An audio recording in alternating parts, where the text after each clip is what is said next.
friends? It's the Agents of Beastgrave. And we're back with the next in our series of how to play Warhammer Underworlds. And today we're going to be having a little look at fighters and more specifically their character cards. Whatever you're playing, whichever warband it is, whoever's got in it, every fighter has its own card that goes with it that tells you what it does. So, Pete, what does your basic fighter card have on it? Well, it's your basic card. It's got your basic details on, really. You've got a lot of details on it, and you can see it. It's all up front for you. Sorry, I won't do that anymore, I promise. You've got a nice little piece of artwork here, which has your character on it. It'll have a nice little picture of them looking scary or spooky or casty or whatever their thing is.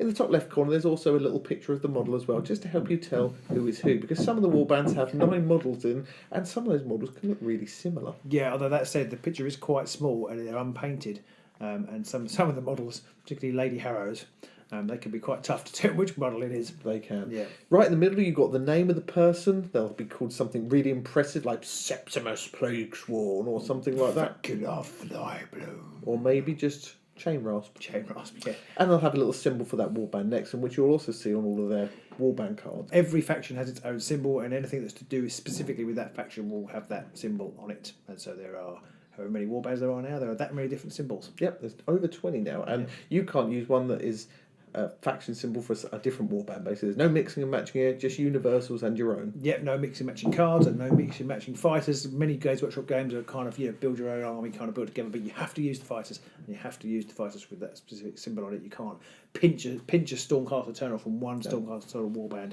to another. It's just not done. It's just not the done thing. It's just not cricket. No. Also, next to the name card, there might also be a symbol. If you're a caster, it'll be a little sort of staff symbol with a number, and that's their level. And that level is useful for later on for casting spells, which we'll cover in a later video. Also, there might be a little crown symbol there. That denotes that person is your leader, and that could be important too for certain things such as upgrades or objectives. Each warband only has one leader, and so there are certain things that only the leader can do when scoring objectives, as Pete just said. Then underneath that, you've got their weapon profiles, and these are the things that they use to attack people with. This is broken down to 3 different symbols. You've got a hex and a number next to it, and that's the range at which you can attack. Now, it's important to note that that might be 1, which means you have to be next to the person you want to hit. It might be 2, which means you can have a gap of 1 hex in between you and your opponent. Or it might be 3, which means you can have a gap of 2 hexes between you and your target. There are some 4 and 5 hex versions as well. The important thing to notice here that your range is 3 or 1 or 2 or whatever it is. It's always 3, regardless of whether the person is standing next to you or is 3 hexes away. That is important. There are some objectives which you can only score if you use a range 3 attack, but you don't have to be at range 3. You can just shoot somebody in the face point blank range. It is a range 3 attack, regardless of where you're shooting it from. But there are also some cards which specifically state you have to be 3 hexes away to kill them, and that's an important distinction.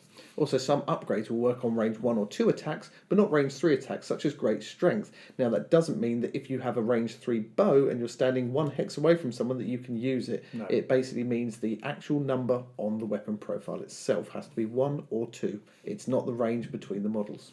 Good point. Good point, Pete. Very important, that one. The next symbol is the actual score that you need to get on your dice when making that attack, and the number of dice you get to roll. So a 2 with a hammer next to it means you need to roll 2 dice, and any values of hammer count as a success. Yeah, so when you're making attacks, you'll be using your attack dice, which, if you've got the standard set, are the white ones, and they have hammers, swords, and they have the support symbols, and they have crits on them. Now, a success, if your stat is hammer, so I've got Fecular Flyblown here, her Rotwood Staff has hammer and 2 on it, so I'm looking to roll hammers. And I get to roll 2 dice, so the 2 denotes the number of white dice that I roll, and as Pete said, any hammers that I roll count as a success. If I get a crit, which is the exclamation mark, that is also a success, and it could lead to a critical success, which we'll cover in a moment. And then the last symbol on the card, which is a little explosion symbol and a number next to it, that's the amount of damage you do. So if you roll your dice and you get more successes than your opponent, and again, we'll cover this in a later video, that's the number of wounds that you caused your opponent. And it kind of goes without saying, but generally speaking, the higher numbers, certainly in the last 2 numbers, the higher they are, the better. The more damage you're doing, the more dice you're rolling, the more chances you're going to hit, and the more chances you're going to kill something.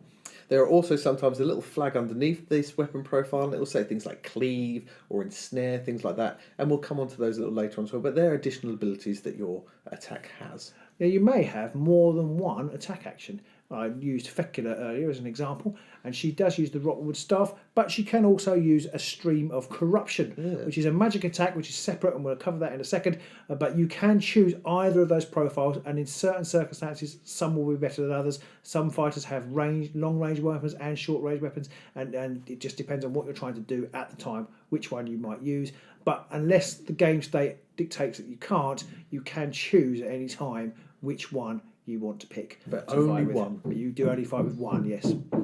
So Fecula's Stream of Corruption attack uses the magic dice, but if you notice, it doesn't have a number, and that's because it's just as a dash, and that's because you use the magic level of the fighter, which in Fecula's case is 2, but there are ways to elevate that to 3, or I don't know if you can go beyond, but in theory you could, and therefore you would roll that number of dice, but you roll the magic dice, and the successes are different in this case, because that is the symbol there is the focus symbol, which is on the magic dice. There's successes are focuses, foci, and channels, which are the little lightning ones, and they're the successes. But again, there is a crit symbol on that dice, and that is also a success. And again, the explosion is the number of damage you can do. There's also a little gold box that tells you how your fighter inspires, and that's different for each warband, possibly each fighter, and we'll come on to that a little later on. The very last section on there is a little bit which has either some flavour text about your fighter themselves, or maybe it details other special abilities they have. For example, here I've got Sepsimus, and he has a special ability which means when you roll shields in your defence, you can reduce the damage. Again, this is fighter specific and sometimes warband specific, and it'll be detailed on each individual fighter's card.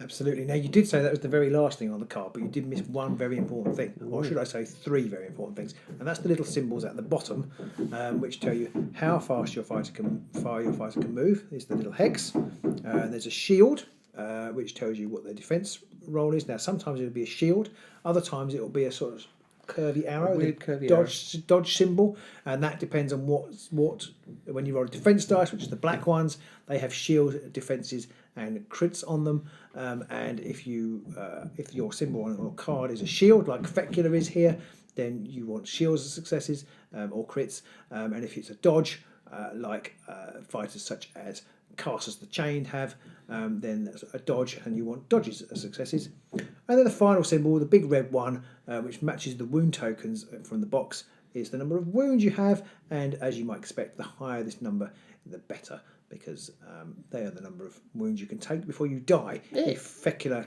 takes 4 wounds, then she will be dead after conceding 4 wounds to whatever way your opponent comes up with killing you. And if, say, a lowly Navia from the Isle of the Nine box, she only has 2, so she's very easy to kill. We also mentioned inspiring. Now, when you reach your inspiration criteria, you flip your card over and you get a slightly different looking side. It's sort of a bit gold. It's generally better. Generally, it's better. Yeah, it's gold and you are inspired. Now, you lose the inspire text because obviously you can't inspire anymore. You are already inspired. You might find you get more attacks. Your attacks might get better or have new abilities. But generally, the same rules apply in this case as well. I mean, as a general rule, all fighters are inspired. Trying to get your fighters inspired as soon as possible is a legitimate and tactic and a very good thing to do in pretty much every case. Yeah, there are some warbands and some fighters where inspiring them makes no difference at all, but that's on a per warband, per fighter basis. And it's even situational often. Yes. So yeah, you kind of you have to make that decision. But generally, you're going to be trying to inspire your fighters quite often because their defence gets better. Yep. And makes them harder to kill. Yeah.